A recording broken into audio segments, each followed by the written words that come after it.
Kai Sotto, seryoso sa kanyang skills training, and believe it or not, he is deadly catch-and-shoot player.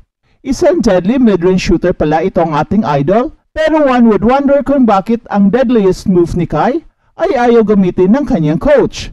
Nasa coach naman talaga ang susi dahil kung alam niya na deadly si Kai sa mid-range catch-and-shoot, ay dapat bigyan siya ng play at iset up siya sa mid-range. And looking at sa video na ito, ay walang mintis si Kai sa kanyang tira sa mid-range galing sa pasa. Napakaganda ng skill na ito ni Kai, and if used correctly, ay walang makakapigil sa kanya coming off a pick, then catch and shoot kaagad. Ito ang move na sinayang lang ng kanyang mga coaches. Imposible namang hindi nila alam na deadly si Kai sa mid-range shooting, kaya sana sa last 3 games ni Kai ay makikita na natin na gagamitin niya ang move na ito in a consistent basis. At dahil sa update na ito ni Kai Sotto mismo, ay sampal ito sa mga bashers na nagsasabing tamad siya. Tamad ba ang walang pahinga? After the games, ay meron pa siyang skills training with his dad and his strength and conditioning coach.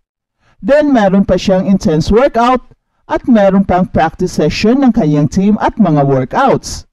So in other words, ay lahat na ginagawa ni Kai para sa ikakagaling niya kahit na it means na hirap at pagod ang kapalit. At dahil dito, sa walang sawang pagpupursige ni Kai, ay it shows na sa kanyang impressive game versus Shenzhou Brave Warriors na kung saan umiscore siya ng 18 big points, grabbed 7 rebounds, at nakakuha ng very impressive 4 blocks. Mukhang ito na ang career high ni Kai Sotto sa blocks sa Japan B-League.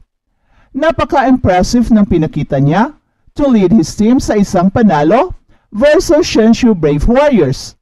At meron pang 3 games si Kai sa Japan B-League at mukhang desidido siyang tapusin ang season with a bang.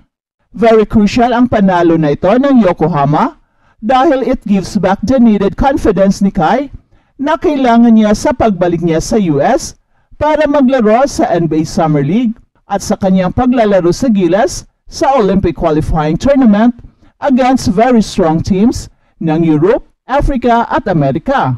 At isa sa mga dahilan sa very impressive game ni Kai ay ang lumalaki na niyang katawan. Ang bigat na pala ni Kai at according sa ating reliable source ay naglalaro na ngayon ang kanyang timbang between 146 to 148 pounds.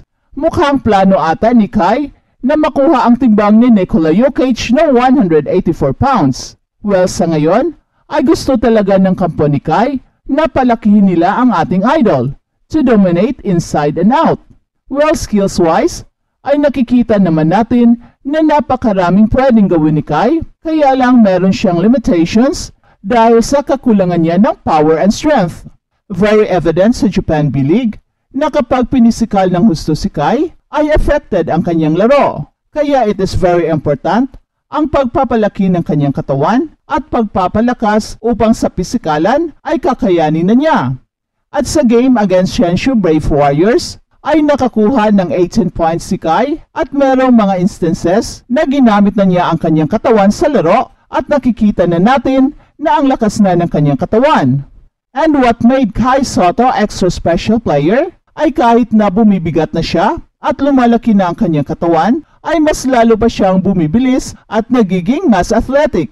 Pati ang kanyang handles ay nag-improve na rin, kaya isa na siya ngayong complete player. Kahit sa shot blocking, ay nakakuha pa ng 4 blocks si Kai, isang patunay na gumaganda na rin ang kanyang leaping ability at timing.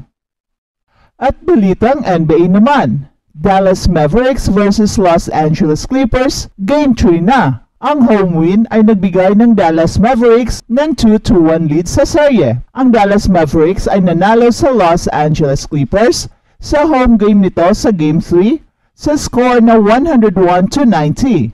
Ang Dallas ngayon ay may 2-1 na lamang sa serye sa kanilang unang round sa NBA playoffs. At si Luka Doncic ay may pinakamataas na 22 points, pati na rin ang kanyang 10 rebounds and 9 assists. At si Kyrie Irving naman ay hindi nakita sa first half, ay nagtala ng 19 points sa second half at nagtapos ito ng may 21 points, 4 rebounds and 6 assists.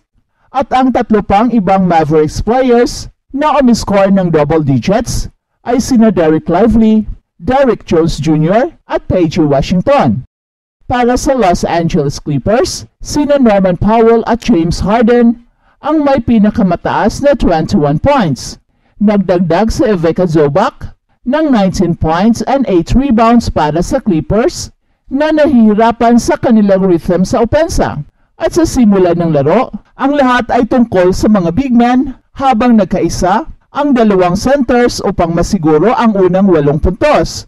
Si Daniel Gafford ang may 6 points sa unang 12 points ng kupunan at sa depensa, hindi niya kailanman mapigilan nang lubusan itong mas malaki sa kanya na si Zubac.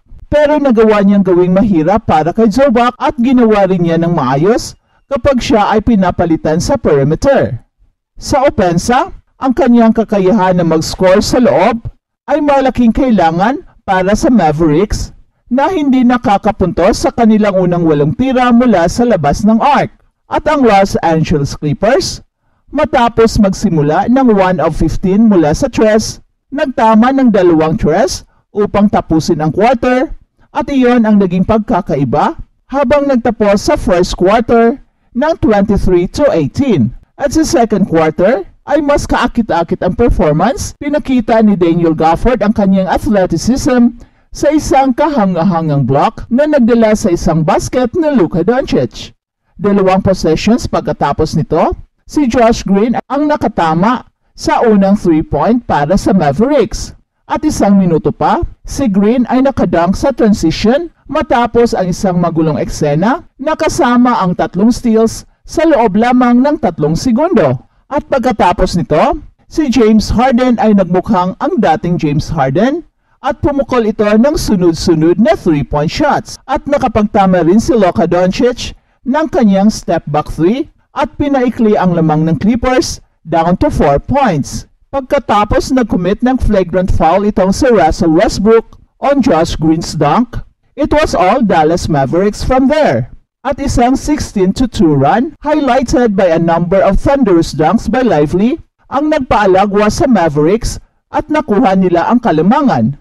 And some tough defense and timely shots ang ginawa ng Dallas Mavericks para makuha nila ang kalamangan sa 54-51 into the half. At sa third quarter, nagsimula sa isang step back 3 ni Luka Doncic.